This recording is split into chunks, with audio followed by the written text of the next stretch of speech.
Now on FiOS 1 News, we are tracking Hurricane Florence as people in the Carolinas brace for the Category 4 storm to strike with winds over 130 miles an hour. Plus, New Jersey Red Cross volunteers are ready to head south to help before and after the hurricane hits. Plus, Montclair High School is closed again after a stairwell collapse. Crews are rushing to make the repairs and make sure the rest of the building is safe. The news starts right now. FiOS 1 News, Daytime Edition.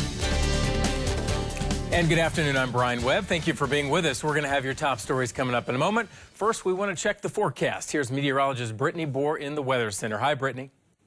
Brian, it is still damp and dreary on this Wednesday. Lots of cloud cover sticking around for the Garden State. You can really see that thick cloud cover on the satellite radar. It's in that white color there. If we look at the temperatures trending in the low to mid 70s, some of us in the upper 70s, but look at the dew points. With all of that moisture hanging around, the dew points almost mirror those temperatures, so very muggy. All of that moisture is just hanging around in the air, making it feel a bit warmer than it is. We see that shower and storm chance stick around through the 3 o'clock hour, clearing out slightly overnight. Stick with me for a full look at the forecast.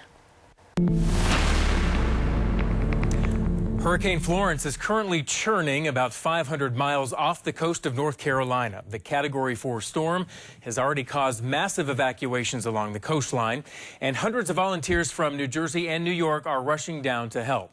ABC's Natalie Brunell has more. Bracing for impact.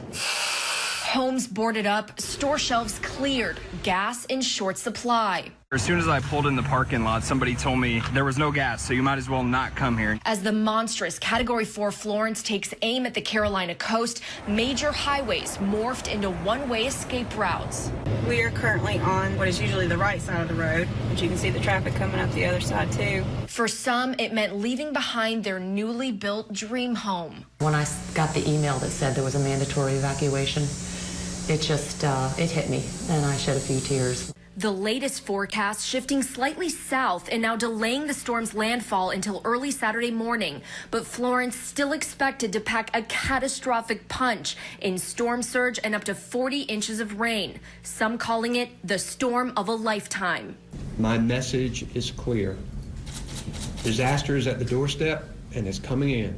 European astronaut Alexander Gerst tweeting chilling photos of the storm from space, saying, quote, "Get prepared on the East Coast. This is a no-kidding nightmare coming for you." FEMA sounding this alarm. Today is your last day to get out of the areas that have been placed under evacuation orders. The race against time to leave, stressful but necessary.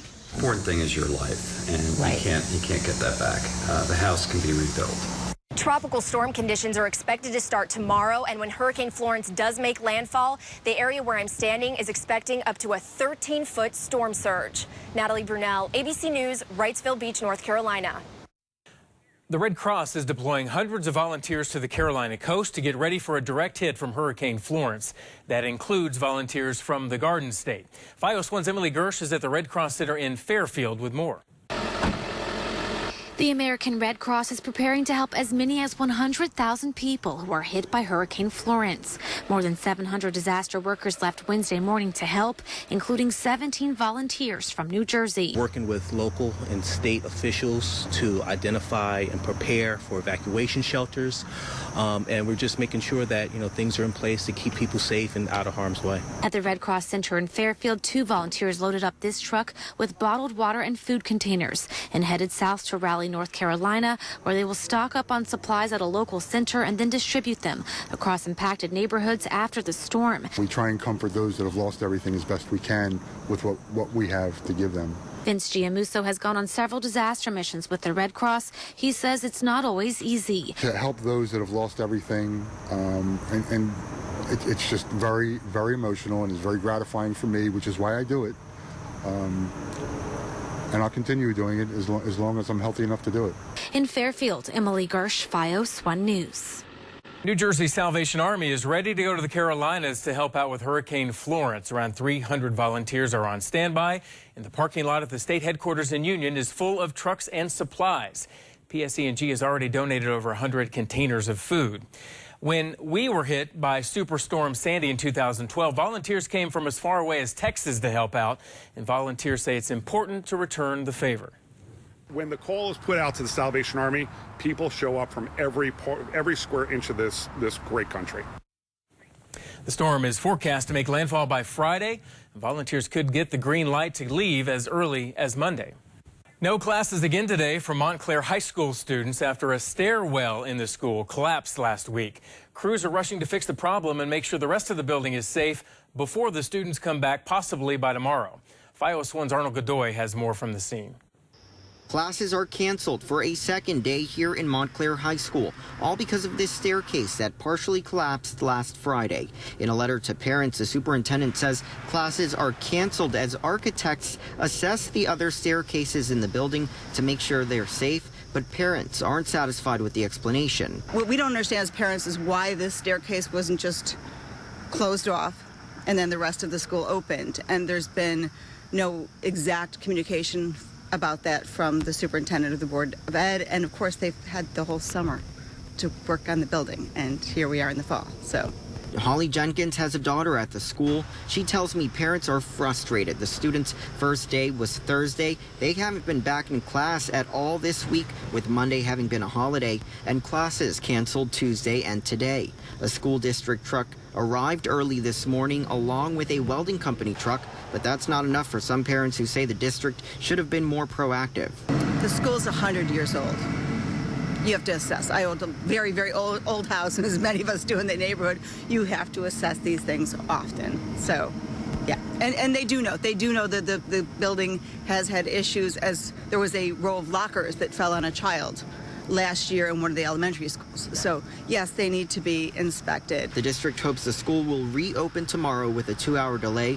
If so, they will use a modified facilities utilization plan to get students around the building safely as repairs are made.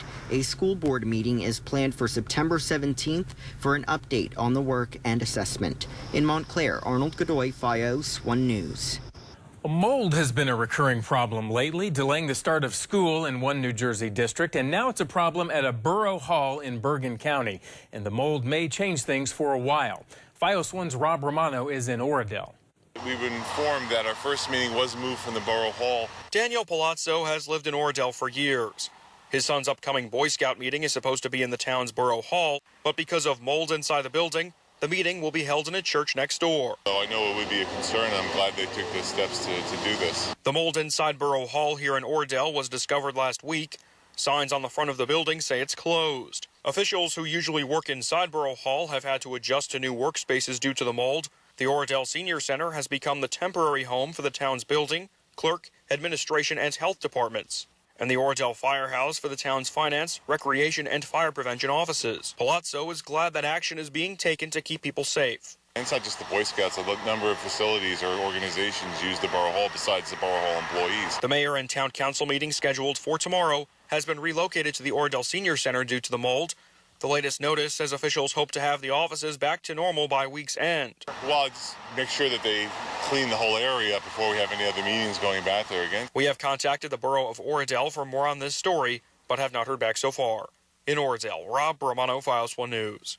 One of the men accused in a deadly gang-related shooting at an arts festival is expected in court today. Devon White is scheduled to have a detention hearing in Trenton today. He's facing weapons charges after the shooting at the Art All Night Festival back in June. Around 1,000 people were there at the time. The shooting sparked a stampede with people rushing to safety.